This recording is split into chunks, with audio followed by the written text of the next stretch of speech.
Marija imtella s-sema bir-ruħ u l-ġisem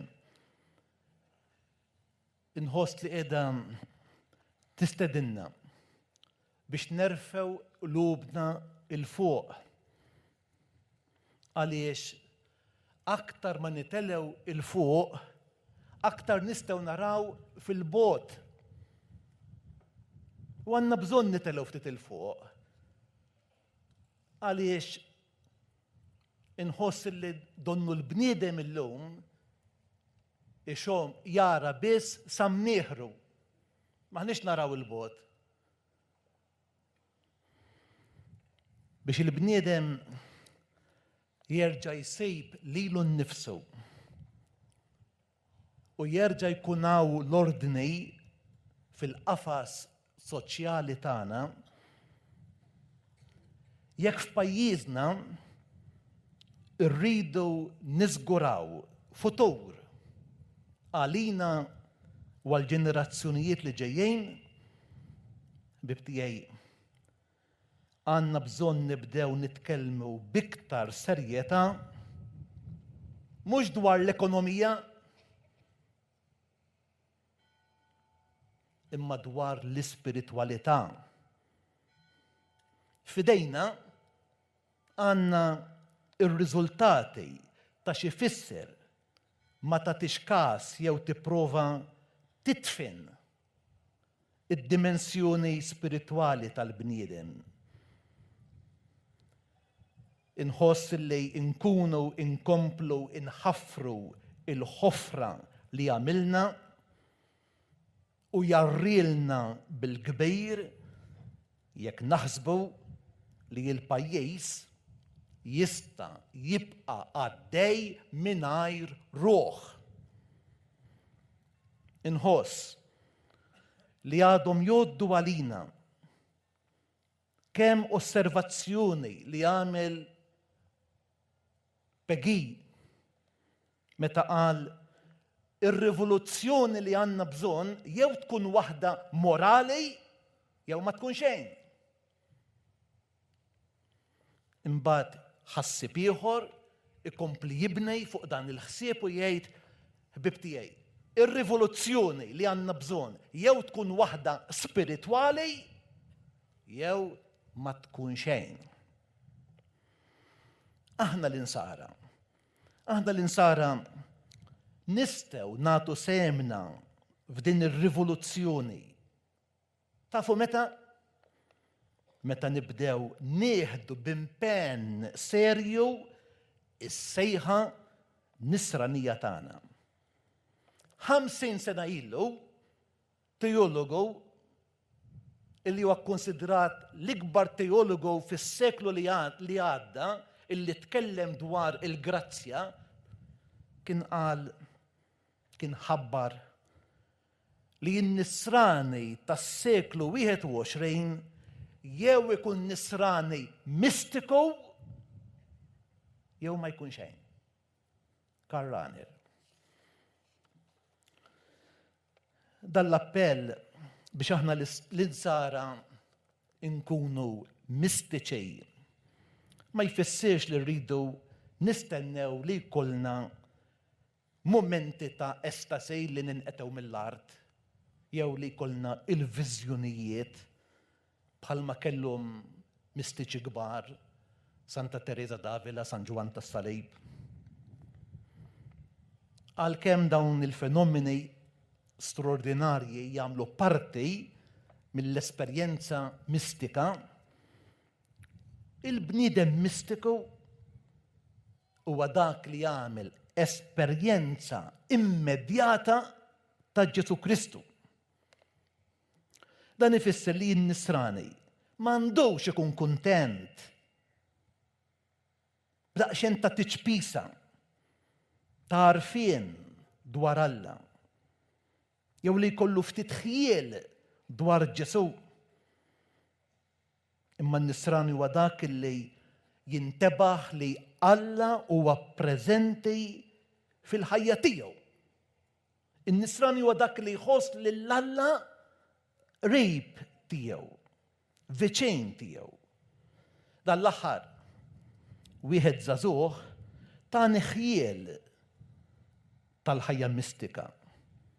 Meta fissirli ir-relazzjoni tiegħu ma' Ġesu b'dan il-kliem, qalli waqt li kont qed nieħu kafè, esperjenzajt xi ħaġa sabiħa ħafna. Inkun naf li qiegħed miegħi, li qiegħed ħdejh. Eżisti billi Alla iħobbna qabel ma aħna stess inħobbuh, huwa jikkomunika lilu nnifsu ma' kull bniedem, U għalhekk kull bniedem min natura tiegħu huwa mistiku. Qabel ma nisimgħu dwar Alla, Alla jinsab fina. Għalkemm ħafna drabi il-preżenza tiegħu ta' Alla hija preżenza anonima għax maħniex kapaċi narfuh u nsejħulu bismu. Forsi wkoll preżenza imrażna, imma tibqa' preżenza li l-bniedem tibqa' timbuttaħ biex jingħaqad miegħu. Il-mistiċiżmu fir-reliġjon nisranija għandu il-biddu tiegħu fl-intimu tagħna, ġifieri fil-kuxjenza tagħna, fejn jidwi il-leħen ta' Alla. Kull bniedem kull bniedem jesperjenza lil Alla b'mod kostanti. Anke jekk ma jkunx jaf jispjega dak li jkun qiegħed iġarrab. Saħansitra, anke l-atejist, anke l-midneb, dawk li jgħixu ħajja onesta u jgħinu lill-proxma tagħhom jista' jkollhom esperjenza mistika. Il-Ġiżvita San Pietro Favre, jħobb jikwotaħ il-Papa Franġisku, kien konvint illi il-preżenza t'Alla timbet kullimkien. U l-mistiku Eckhart kien jgħid stennew li ssibu l-Alla f'kollox.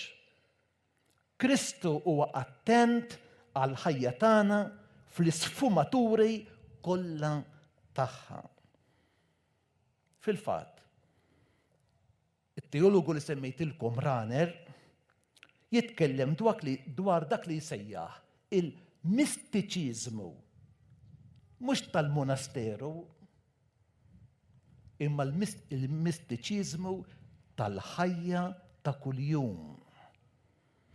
Il-ħajja ta' kuljum hija skola ta' talb għaliex iġġiebna wiċċ imbuċċ ma' fatti, esperjenzi li qegħdin hemm biex ileqqewna mal-misteru ta' Alla li huwa preżenza sikta.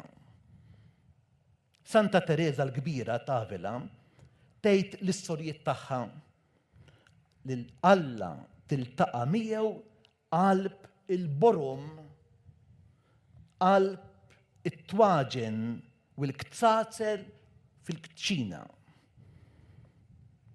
U f'waħda mill-viżjonijiet tagħha, Ġuljana minn Norwich titkellem fuq Alla tad-dar. Fi kliem ieħor, ħbib tiegħi.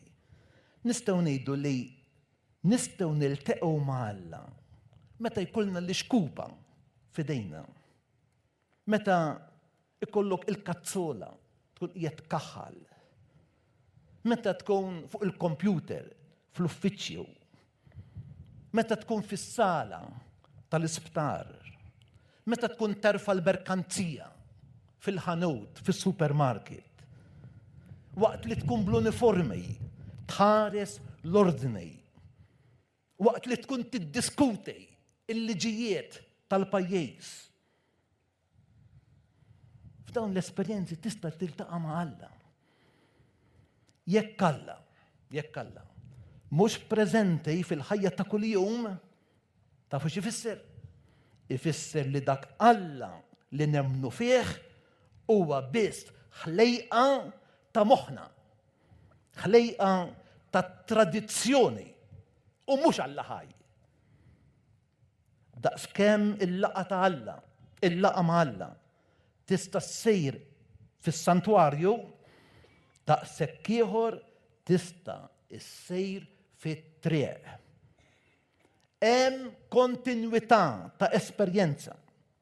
Bell-esperjenza li nagħmlu ta' Alla waqt il-liturġija, is-sagramenti u l-esperjenza ta' Alla fil-ħajja ta' kuljum.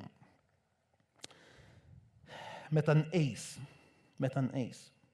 kif għadna niċċelebraw ċerta liturġija tagħna, ma niskantax li jkun hawn min aktar isib ruħu qrib Alla fil-pjazza milli fit-tempju. Alla jiġi jiltaqa' mal-bniedem fid-damma tal-ġrajiet tal-istorja tagħna, anke dawk il-ġrajiet koroħ. Il-bniedem jagħmel l-esperjenza ta' Alla kemm fil-mumenti tal-konsolazzjoni kif ukoll fil-mumenti ta' deżolazzjoni. Żewġ kelmiet għall-qalb ħafna Sant'Ignazju tal-Loyola meta jitkellem dwar id-discerniment. Għaliex il-grazzja tista' tispunta wkoll minn dak li huwa l-iskart tal-ħajja. Bħal meta nibqgħu nittamaw li nkunu u meta nkunu ngħixu fis-solitudni. Bħal meta naħfru mingħajr ma nistennew il-grazzji. Bħal meta ma nweġġax lil min iweġġani. Bħal meta nibqgħu sodi ma dak li tgħidilna l-kuxjenza anki jekk nirriskjaw li jodduna boloħ. Bħal meta nkunu onesti f'soċjetà diżonesta. Bħal meta nibqgħu nitolbu anke jekk it-talb tagħna jidher illi mhux qiegħed jasal. L-esperjenza ta' Alla taf tkun aktar qawwija meta ngħaddu fil-falliment għaliex f'waqtiet bħal dawn, fil-waqt li tinkixef id-djufija tagħna toħroġ iktar bid-dijer lejt qawwija ta' Alla. Għall-mistiku, is-sodda tal-marit hija l-artal fejn jinżel Kristu. Meta jlibbes u jitma' lill-fqir, iħossu qiegħed ilibbes u jitma' lil Kristu. Meta jiftaħ dirajh biex jilqa' lill-barrani li qed jilgħab mal-mewt fl-ilmijiet, iħossu li qiegħed iħaddan lil Ġesu. Meta għajnejh jiltaqgħu ma' għajnejn il-ħabsi huwa jara tilma' il-ħarsa miksura ta' Ġesu. Meta nqis illi aħna aktar imħeġġejn għal Alla tar-reliġjon milli għal Alla tal-kċina, it-talba tiegħi f'dan il-mument solenni fil-konklużjoni ta' din is-sena Marjana hija li Marija tenna nieħdu r-ruħ spiritwalment. Partikolarment billi tenna ngħaddu minn spiritwalità li hija interessata f'dak li huwa straordinarju għal dik li hija il-mistika tal-ħajja ta' kuljum. Li tenna napprezzaw xrar tal-infinit li jgħammex l-għajnejn. Għaliex Marija nnifisha għexet din il-mistika tad-dar, fid-dar sempliċi ta' Nazaret. Hija għamlitha ma' Alla. Fejn? Fil-kċina. fil-kamra tal-ħjata, fil-kamra tal-ħasejl, fil-ħanut tax-xogħol ta' żewġa, fil-kamra tas-sodda. L-intimità tagħha ma' Giuseppe enita tidħol fl-intimità ma' Alla. Id-dar għal Marija kien it-tempju tagħha.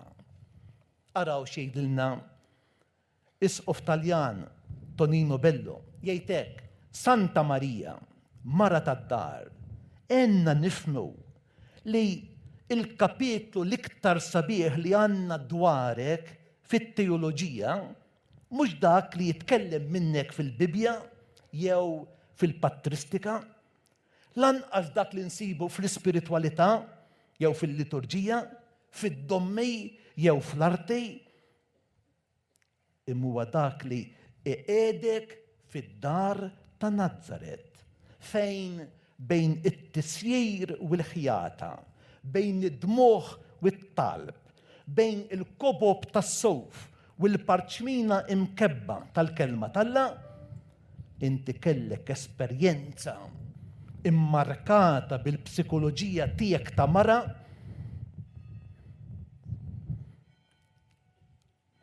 tal-ferħ mingħajr ħażen, tad-dieqa mingħajr disperazzjoni u tħares dejjem il-qudiem. Frott ta' din il-ħajja kontemplattiva, Marija leqet lill-liben ta' Alla fi ħdana u kompliet tagħmilha miegħu fil-ħajja ordinarja tal-familja imqazza. Hemmhekk hija leqet il-kelma. Hemmhekk kienet toqgħod taħseb dwarha u bejn ruħha. L-għaqda tagħha ma' Alla sabet il-qofol tagħha dakinhar tal-assunzjoni tagħha, fejn il-kori tal-anġli daħluha tammar għal dejjem fih dan it-Trinità.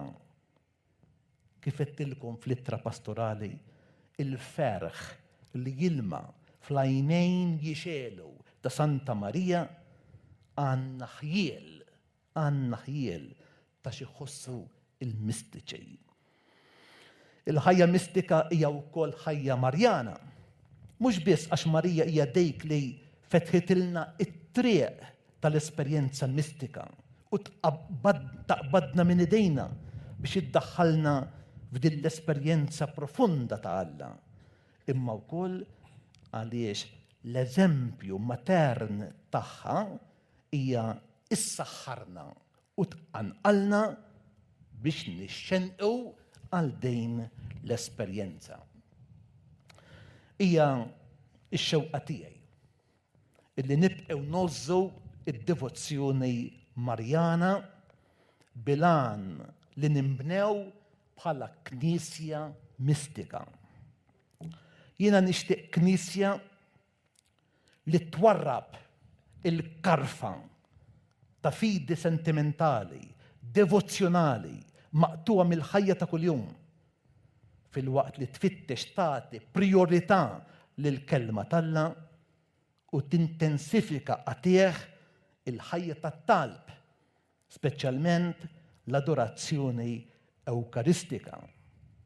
Jiena nixtieq knisja anqas soċjoloġika li tintilef fuq dak li huwa estern u knisja ta' ħajja interjuri u għalhekk temmen fil-qawwa tat-talb. Kif tgħid Santa Teresa ta' Avila, il-ħajja tat-talb hija l-esperjenza ta' Alla f'dak kollu li jgħaddi minnu l-bniedem u l-esperjenza tal-bniedem fl-esperjenza ta' Alla. U kif jgħid Bonhoeffer fil-ħajja ta' Santa Teresa, it-talb huwa decline ħirġa fil-qalb ta' min qed jitlob bejn il-melodija tal-imħabba ta' Alla u l-kontrapunt tal-imħabba lejn il-bniedem u għalhekk m'hemmx tensjoni bejn il-ħajja attiva u dik kontemplattiva. Għandna grazzja kbira fid-djoċesi tagħna li għandna monasteru ta' ħajja kontemplattiva. għalkemm preżenza ħimda, moħbija, nemmen li s-sorijiet ta' Santa Clara, preżenti l-lejla magħna, huma eżempju u sejħa permanenti għalina biex nimxu f'din it-triq li twassal għall-għaqda profunda ma' Alla. Nemmen li s-santwarju ta' Pino huwa benniena ta' ħajja mistika. Min jista' jgħod l-att ta' dawk il-persuni insara u mhumiex li ġew fl-ġlejn il-Madonna ta' Pino u dejn qabdithom it-triq tal-mistiċiżmu. Dawk li resqu għandha spiritwalment vojta jew mifnija u telqu minn qudiema b'qalbhom ħuġġieġa taqbad bl-imħabba għal Alla u għall-proxmu. Eżis tiegħi, qed jikber in-numru ta' dawk li iħossuhom mitlufejn fil-ħajja tal-fidej, ta' dawk li ma jarawx sens fil-ħajja sagramentali. Kif nistgħu naqsmu magħhom il-ferħ tal-Vanġelu? La bil-predikazzjoni astratta. Predikazzjoni astratta tad-dumma. U lanqas bl-appelli moralistiċi,